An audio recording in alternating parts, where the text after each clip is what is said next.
il girone degli ultimi, quelli che dormono per strada o come in questo caso dietro a Piazza Castello, piccoli angoli di sporcizia, di emarginazione, cartacee buttate per terra vicino ai bidoni della spazzatura, ma anche persone buttate per terra, avvolte da teli per superare il freddo della notte. E così la città del Palladio continua a essere la città del degrado.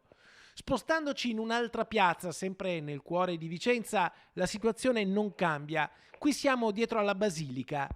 Ci sono delle biciclette e qualcuno con le transenne pubbliche ci si è ricavato un angolo coperto con anche delle scatole di cartone.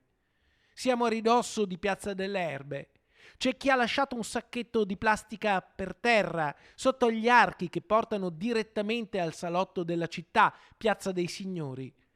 Guardando bene dietro alla transenna coperta con il cartone, c'è qualcuno che dorme, qualcuno che di giorno gira in bicicletta.